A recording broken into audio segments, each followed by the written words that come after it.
Today, I'm here to talk to you about this one thing you can do to up level your career. This is inspired by a conversation that I had with my dear friend Atita. So, the first thing you do is you list out all the skills you have.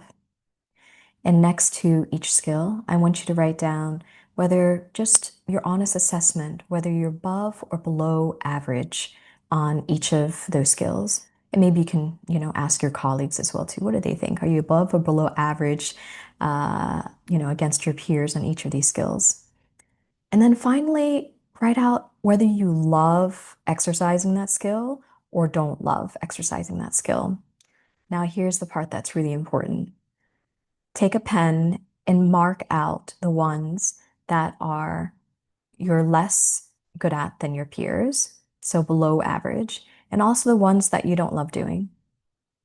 So just take a pen and mark those out. Then you might want to take a moment to sort of sense into how that feels to mark out the ones that, you actually are potentially very competitive at, but you don't love doing. And so what you're left with is a list of skills where you're above average at and you love doing.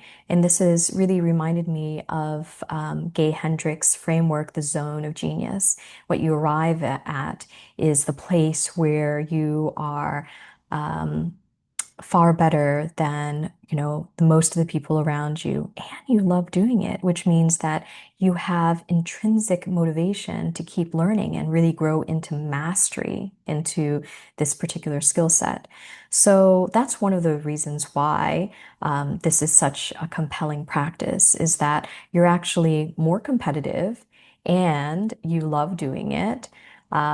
So the second reason is when you love doing something, it actually fills you with an energy that is beyond just ticking something off of a to-do list or needing it to get it done because someone's told you to do it, or even because you're good at doing it. When you love doing something, there's an energy that moves through you and restores you. Also, you're just a lot faster at doing that particular task, a lot better at doing it than the other tasks on your list, and how other people might approach it as well too. So that's the second reason.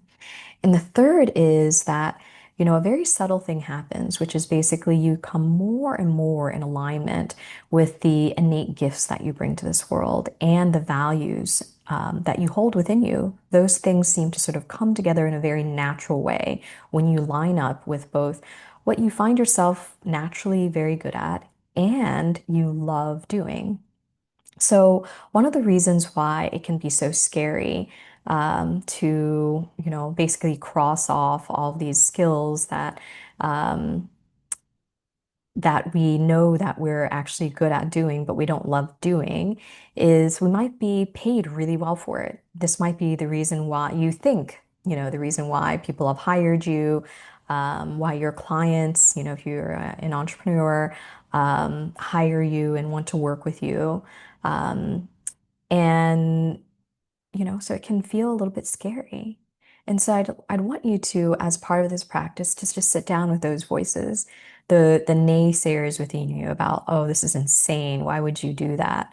And have a little conversation with them and sort of feel into, what feels good and right for you. Maybe you're feeling a bit stagnant at work lately, and you don't really know why. So maybe this could unlock something, sort of a new path, something that's being asked within you to step forward into your core gifts and to the things that actually bring you joy in your life.